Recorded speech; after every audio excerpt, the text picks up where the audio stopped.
மின்சார வாரிய ஊழியர்கள் மின்சாரம் தாக்கி உயிரிழப்பதை தடுக்கும் வகையில் முன்னெச்சரிக்கை ஒலி எழுப்பும் கருவி வழங்கப்பட்டது. நாமக்கல் மாவட்டம் ராசிபுரம் செயற் பொறியாளர் அலுவலகத்தில் நடந்த விழாவில் நாமக்கல் மின் பகிர்மான வட்ட மேற்பார்வை பொறியாளர் சிவக்குமார் தலைமை வகித்து 50க்கும் மேற்பட்ட மின்சார வாரிய ஊழியர்களுக்கு இந்த நவீன கருவியை வழங்கினார். இந்த கருவியை தலைக்கவசத்திலோ கையிலோ அணிந்து கொண்டு மின்கம்பங்களில் ஏறும்போது அளவுக்கு அதிகமாக வோல்டேஜ் வந்தால் சிவப்பு நிற லைட் மற்றும் பீப் சவுண்ட் எழுப்பி அலர்ட் செய்யும். மேலும் மின்கம்பத்தில் ஏறும்போது இந்த கருவி ஒலி எழுப்பினால் உடனடியாக கீழே இறங்கி மின்சாரம் நிறுத்தப்படவில்லை என்றால் நிறுத்தி பரிசோதித்துவிட்டு மின்கம்பத்தில் ஏற வேண்டும் என அதிகாரிகள் அறிவுறுத்தினர்.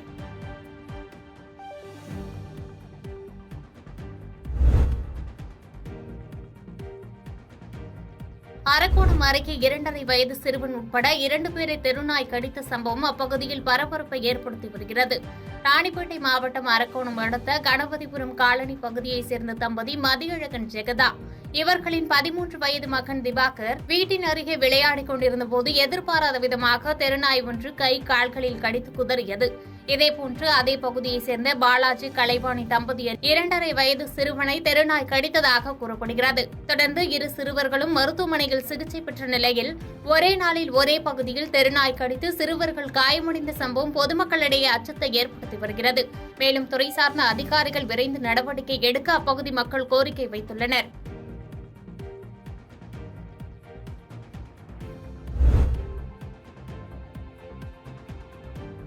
சாலை வசதி வேண்டி தமிழ் மாநில காங்கிரஸ் கட்சியினர் கோட்டாட்சியர் அலுவலக வளாகத்தில் தரையில் பாய் விரித்து காத்திருக்கும் போராட்டத்தில் ஈடுபட்டனர்.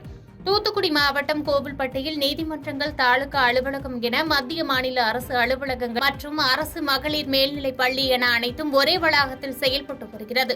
இந்த நிலையில் இந்த அரசு அலுவலகங்களுக்கு செல்லக்கூடிய சாலைகள் அனைத்தும் சேதமடைந்து இருப்பதால் விரைந்து சாலையை சீரமைத்து புதுப்பிக்க வேண்டும். மேலும் ஆண்கள் மற்றும் பெண்களுக்கு தனித்தனியாக சுகாதார வளாகங்கள் அமைத்து தர வேண்டும் என்பதனை வலியுறுத்தி தமிழ் மாநில காங்கிரஸ் கட்சி சார்பில் பலமுறை மனு அளித்தும் போராட்டம் நடத்தியும் தற்போது வரை எவ்வித நடவடிக்கையும் இல்லை என்பதால் தமிழ் மாநில காங்கிரஸ் கட்சியின் தூத்துக்குடி வடக்கு மாவட்ட தலைவர் ராஜகோபால் தலைமையில் அக்கட்சியினர் தங்களது கோரிக்கைகளை நிறைவேற்ற வலியுறுத்தி கோவில்பட்டி கோட்டாட்சியர் அலுவலக வளாகத்தில் தரையில் பாய் விரித்து காத்திருப்பு போராட்டத்தில் ஈடுபட்டு கோஷங்கள் எழுப்பினர். போராட்டத்தில் ஈடுபட்டவர்களிடம் காவல்துறையினர், வருவாய்த்துறையினர் பேச்சுவார்த்தை நடத்தினர்.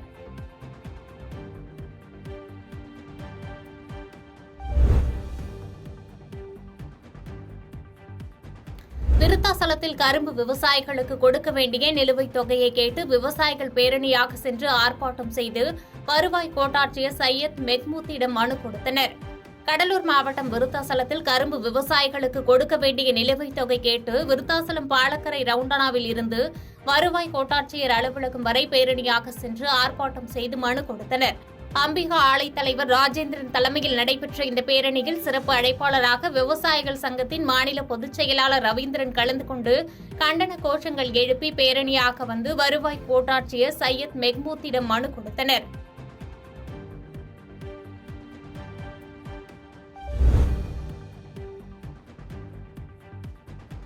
கம்பம் அருகே லாரியில் ஏற்றி சென்ற மாடுகளை கீழே இறக்க முயன்ற லாரி ஓட்டுநர் மின்சாரம் தாக்கி உயிரிழந்த சம்பவம் சோகத்தை ஏற்படுத்தி வருகிறது.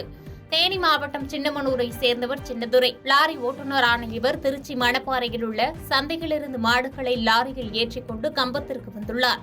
கம்பம் மணிக்கட்டி ஆலமரம் பகுதியில் உள்ள மாட்டு கொட்டகையில் லாரியில் ஏற்றிய மாடுகளை இறக்குவதற்காக லாரியின் மேல் பகுதிக்கு சென்ற அவர் மேல் சென்று கொண்டிருந்த உயர்மின் அழுத்த கம்பி உரசியதில் மின்சாரம் பாய்ந்து தூக்கி வீசப்பட்டு உயிரிழந்தார். இச்சம்பவம் அறிந்து சம்பவ இடத்திற்கு சென்ற கம்பம் வடக்கு போலீசார் உயிரிழந்த சின்னதுரையின் உடலை கைப்பற்றி பிரேத பரிசோதனைக்காக கம்பம் அரசு மருத்துவமனைக்கு கொண்டு சென்றனர்.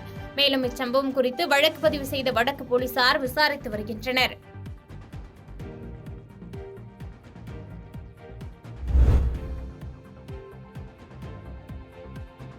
மேற்கு தொடர்ச்சி மலைப்பகுதியில் பெய்து வரும் தொடர் மழை காரணமாக மணிமுத்தாறு அருவிக்கு நீர்வரத்து அதிகரித்துள்ளதால் அருவியில் சுற்றுலா பயணிகள் குளிக்க தடை விதிக்கப்பட்டுள்ளது. நெல்லை மாவட்டம் அம்பாசமுத்திரம் அருகே மேற்கு தொடர்ச்சி மலைப்பகுதியில் அமைந்துள்ள மாஞ்சோலை, காக்காச்சி போன்ற தேயிலை தோட்ட பகுதிகளில் தொடர்ந்து மழை பெய்து வருவதால் மணிமுத்தாறு அணைக்கு வரும் நீர்வரத்தானது அதிகரித்து காணப்படுகிறது.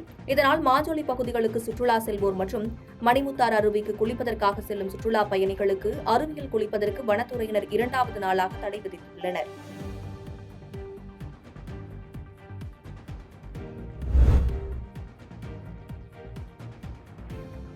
வேலூர் மாவட்ட அரட்பாலா மலைப்பகுதியின் மலைப்பாதையில் 12 அடி நீள மலைப்பாம்பு ஊர்ந்து சென்றதால் பொதுமக்கள் அச்சமடைந்தனர். வேலூர் மாவட்டம் பேரணாம்பட்டில் இருந்து 14 கிலோமீட்டர் தூரத்தில் அரட்பாலா மலைப்பகுதி அமைந்துள்ளது. இந்த மலைப்பகுதியில் அரட்வாலா, பாஸ்மர் பெண்டா, கொத்தூர் ஆகிய 3 மலை கிராமங்கள் உள்ளன. இந்நிலையில் இரவு சுமார் 8:30 மணியளவில் கிராம மக்கள் சிலர் பேரணாம்பட்டிலிருந்து அரட்வாலா செல்லும் மலைப்பாதையில் சென்று கொண்டிருந்தனர்.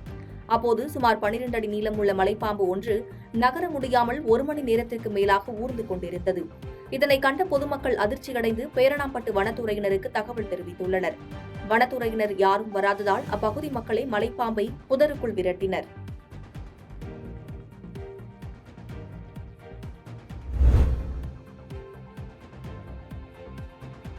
கம்யூனிஸ்ட் மற்றும் ரயில்வே பயணிகள் நலச்சங்கம் சார்பில் சிதம்பரம் சார் ஆட்சியரிடம் மனு அளிக்கப்பட்டது. கடலூர் மாவட்டத்தில் மார்க்சிஸ்ட் கம்யூனிஸ்ட் கட்சி, விடுதலை சிறுத்தைகள் கட்சி, ரயில் பயணிகள் சங்கம் உள்ளிட்ட பல்வேறு அமைப்புகள் மைசூர் மயிலாடுதுறை எக்ஸ்பிரஸ் ரயிலை சிதம்பரம் வழியாக கடலூர் துறைமுகம் வரை நீட்டிக்க பல கட்டங்களாக தொடர்ந்து போராட்டங்கள் நடத்தின. இதன் விளைவாக கடந்த 7/3/2024 அன்று தெற்கு ரயில்வேக்கு ரயில்வே அமைச்சகம் உத்தரவிட்டது. இந்த உத்தரவு பிறப்பித்து 3 மாதங்கள் ஆகியும் நடைமுறைப்படுத்தாததால் சிதம்பரம் சார் ஆட்சியர் உடனடியாக சம்பந்தப்பட்ட அதிகாரிகளை தொடர்பு கொண்டு கோரிக்கையை நிறைவேற்ற ஆவணம் செய்ய வேண்டும் என்று இன்று காலை மார்க்சிஸ்ட் கம்யூனிஸ்ட் கட்சியின் மாநில குழு உறுப்பினர் மற்றும் ரயில் பயணிகள் சங்க நிர்வாகிகள் சார் ஆட்சியரிடம் மனு அளித்தனர்.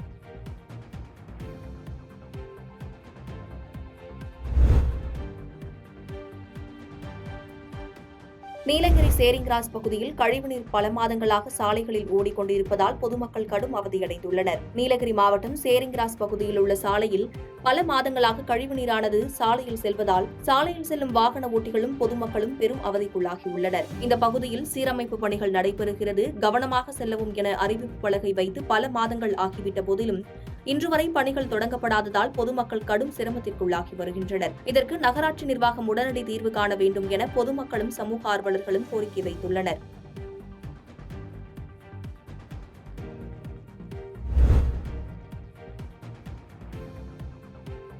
தேனி மாவட்டத்தில் சுருளி அருவியில் வெள்ளப்பெருக்கு ஏற்பட்டுள்ளதால் சுற்றுலா பயணிகள் குளிக்க தடை விதிக்கப்பட்டுள்ளது. தேனி மாவட்டம் கம்பம் மேற்கு தொடர்ச்சி மலைப்பகுதியில் உள்ளது சுருளி அருவி. சுற்றுலா தலமாக ஆன்மீக தலமாகவும் விளங்கும் இந்த அருவியில் ஏராளமான பொதுமக்கள் குளித்துவிட்டு சுவாமி தரிசனம் செய்வது வழக்கம். இந்நிலையில் மேற்கு தொடர்ச்சி மலைப்பகுதியில் நேற்று இரவு முழுவதும் தென்மேற்கு பருவமழை தீவிரமடைந்து கனமழை பெய்து வருவதால் சுருளி அருவியின் நீர்பிடிப்பு பகுதிகளான அரிசிப்பாறை, ஈத்தக்காடு, தூவானம் அணை உள்ளிட்ட வனப்பகுதியில் வெள்ளப்பெருக்கு ஏற்பட்டுள்ளது. இதனால் வனத்துறையினர் சுற்றுலா பயணிகள் சுருளி அருவியில் குளிப்பதற்கு தடை விதித்துள்ளனர். பாதகம் செய்பவரை கண்டால் நாம் பயங்கொள்ளலாகாது பாப்பா, மோதி மிதித்து விடு பாப்பா, அவர் முகத்தில் உமிழ்ந்து விடு பாப்பா. அண்மை செய்திகளை உடனுக்குடன் தெரிந்து கொள்ள இணைந்திருங்கள் இயம்நாடு தொலைக்காட்சியுடன்.